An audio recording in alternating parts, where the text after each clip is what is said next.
Welcome to class 9 वाला। तो आज का जो वीडियो है आप सभी क्लास 9 के स्टूडेंट्स के लिए बहुत ज़्यादा इंपॉर्टेंट है, क्योंकि अब आपके एनुअल एग्जाम में सिर्फ और सिर्फ 2 महीने का समय बचा है। 15 दिन दिसंबर, 1 महीना जनवरी और 15 दिन फरवरी, क्योंकि फरवरी में आपका 100% क्लास 9 का एनुअल एग्जाम कंडक्ट होगा। तो आज हम लोग इस वीडियो में इसी टॉपिक पे चर्चा करेंगे कि आखिर हम कैसे अपनी पढ़ाई को करें, ताकि इस 2 महीनों में हम लोग क्लास 9 के फुल सिलेबस को कैसे प्रिपेयर करें, ताकि अपने होने वाले एनुअल एग्जाम में हम मोर देन 90% स्कोर कर पाएँ। तो आज यहाँ पे आपको ऐसे कुछ तरीके बताए जाएंगे, ऐसे कुछ टिप्स बताए जाएंगे जिनको आप फॉलो करके अपने क्लास 9 में फाइनल एग्जाम्स में अच्छा मार्क्स आप स्कोर कर पाएंगे। तो आप इस वीडियो को एंड तक देखो और जो भी चीज़ें आपको यहाँ बताई जा रही हैं उसको आप फॉलो करें, ताकि आप अपने एग्जाम्स में अच्छा मार्क्स स्कोर कर पाएँ।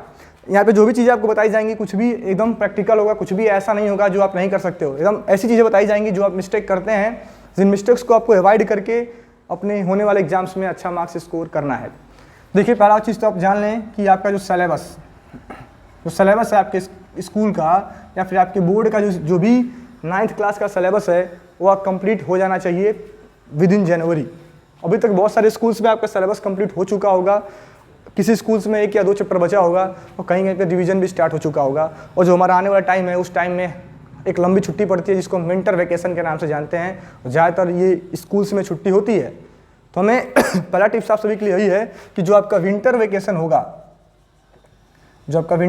होगा, ऐसा मैं नहीं कह रहा हूँ कि पूरे विंटर वेकेशन आप पढ़ाई करते रहें। अगर आपका विंटर वेकेशन 15 दिनों का हो रहा है तो स्टार्टिंग के 5 डेज आप मस्ती कर लो, इंजॉय कर लो, बाकी के 10 डेज को आप यूटिलाइज़ करें।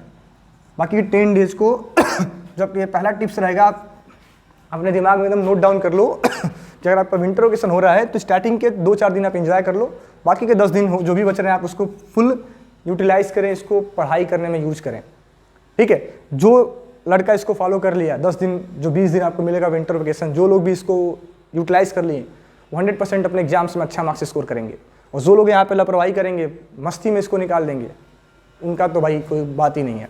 ठीक है, तो इसको आप यूटिलाइज़ करो। अगर आप इसको यूटिलाइज़ करते हो तो अपने क्लास के स्टूडेंट्स से आप 2 कदम आगे चले जाओगे। जो भी आपके क्लासमेट्स हैं उनसे 1-2 चैप्टर आगे रहोगे, 1-2 नंबर मार्क्स आगे चले जाओगे, 1-2 परसेंटेज आगे चले जाओगे। उनको ज़्यादा मेहनत करना पड़ेगा एनुअल एग्जाम के टाइम पे। अगर आप यहाँ मेहनत कर लेते हो तो उनसे आप आगे ही रहोगे। तो पहला टिप्स आप सभी के लिए यही है कि अपने विंटर वेकेशन को आप 100% यूटिलाइज़ करें। सेकेंड टिप्स जो रहेगा कि आपको आपके स्कूल का, पहली बात तो आपके हर एक सब्जेक्ट का सिलेबस क्लियर होना चाहिए कि आपके एग्जाम में क्या आने वाला है।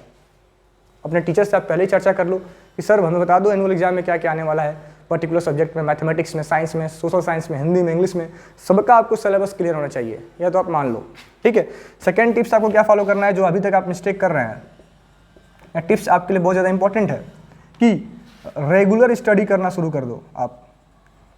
आपने देखा होगा जो स्टूडेंट रेगुलर स्टडी कर रहा है, जो भी लड़का आपकी क्लास में रेगुलर पढ़ाई कर रहा है, वही आपकी क्लास का टॉपर है, आपकी क्लास का टॉप 10 स्टूडेंट है जो डेली पढ़ रहे हैं। तो अगर आप किसी कारणवश डेली पढ़ाई नहीं करते हो तो डेली पढ़ना शुरू कर दो। और ये डेली स्टडी कम से कम आपकी 2 घंटे की होनी चाहिए। और ये 2 घंटा ऐसा है जिसमें आप सेल्फ स्टडी कर रहे होंगे, कोई स्कूल का काम नहीं, कोई ट्यूशन का वर्क नहीं, आपका सेल्फ स्टडी। उस सब काम के अलावा 2 घंटे का डेली रेगुलर स्टडी करना शुरू कर दो। वैसे भी ठंडी का मौसम चल रहा है, ज़्यादा बाहर खेलने जाएंगे नहीं, तो 2 घंटे डेली पढ़ाई करना आप शुरू कर दें। 2 घंटे डेली खुद का सेल्फ प्रैक्टिस रेगुलर स्टडी करो। ठीक है, तीसरा चीज़, सिलेबस वाइज पढ़ना शुरू कर दो। जो भी आपका सिलेबस है उसको सिलेबस के अकॉर्डिंग अपनी पढ़ाई को प्लान करें, उसके हिसाब से अपनी पढ़ाई को शुरू कर दें। साथ ही साथ आपको हमारे चैनल के थ्रू किसी भी सब्जेक्ट में कोई भी हेल्प चाहिए तो आप हमें कमेंट करके बताओ, आपका वो हेल्प किया जाएगा। और यहाँ कहने को मैं बहुत सारी बातें कह सकता हूँ, लेकिन कोई भी ऐसी बातें मैं आपसे नहीं कह रहा। सिंपल चीज़ें मैं बात कर रहा हूँ जो आप सभी मिस्टेक करते हैं। आप बहुत सारे लोग तो ऐसे ही होंगे जो रेगुलर पढ़ाई नहीं करते हैं, तो आप रेगुलर पढ़ो। पढ़ाई का मतलब ये नहीं होता है कि हम स्कूल का होमवर्क को अगर 5 घंटे कर रहे हैं तो हम पढ़ रहे हैं, उसको पढ़ाई नहीं कहते। आप तो स्कूल का वर्क पूरा कर रहे हैं।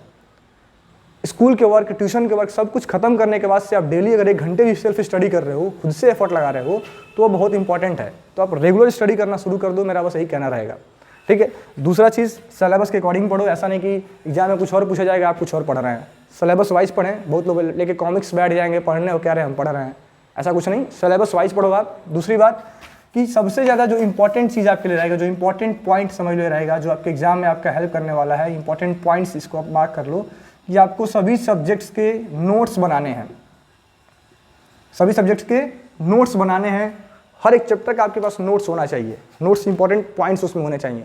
जो आपके एग्जाम्स में उस पर्टिकुलर चैप्टर से पूछा आ सकता है।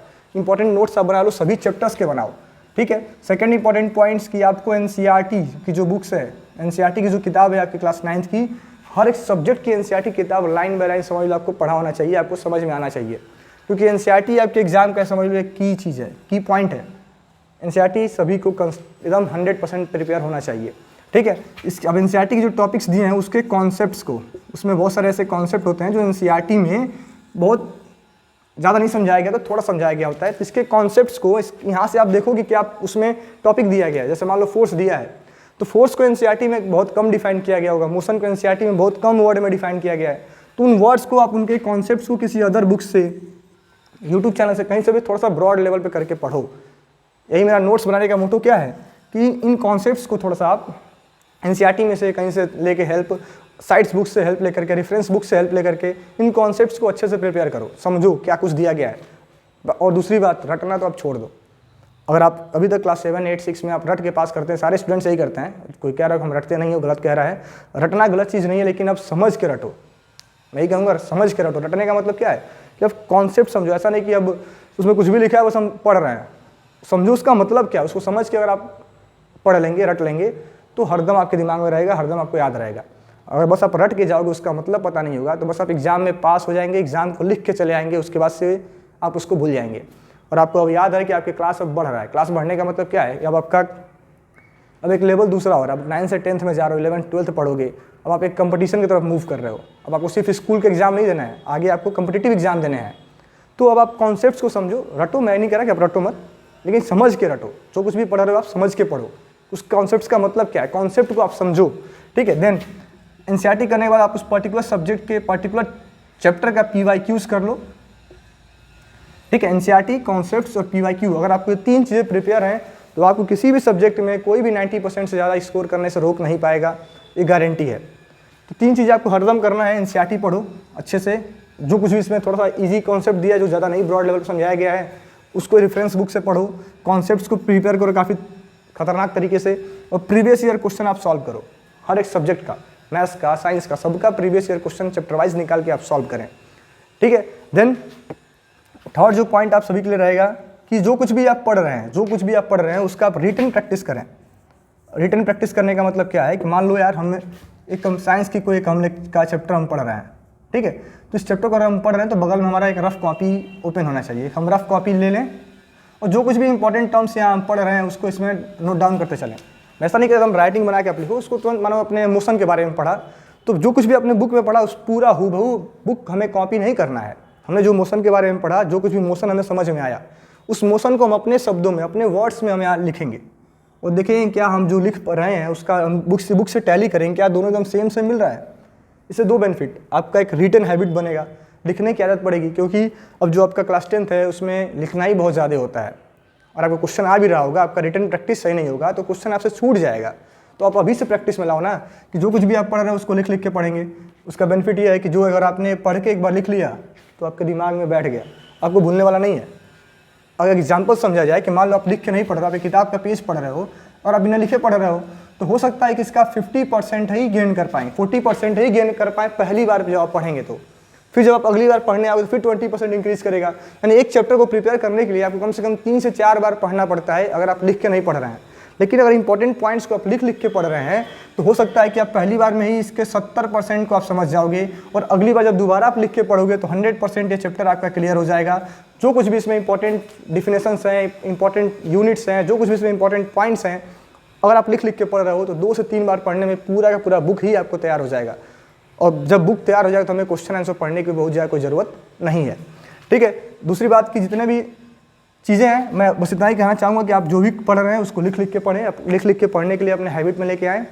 और ये वीडियो अगर आपको हेल्पफुल लग रहा है तो हमारे चैनल को सब्सक्राइब करें, वीडियो को लाइक कर दें। बहुत जल्द आपको मैथमेटिक्स का एक अलग से वीडियो बताया जाएगा कि मैथ्स को हम कैसे प्रिपेयर करें ताकि उसमें मोर देन 90% मार्क्स स्कोर कर पाएँ। और आपको याद रखना है कि आपके लिए इंपॉर्टेंट बुक्स क्या हैं, एनसीईआरटी मस्ट आपको फॉलो करना है। कुछ कॉन्सेप्ट्स के लिए आप अलग से कोई बुक ले सकते हो, रेफरेंस बुक, और हर सब्जेक्ट का, हर चैप्टर का प्रीवियस ईयर क्वेश्चन आपको करना है।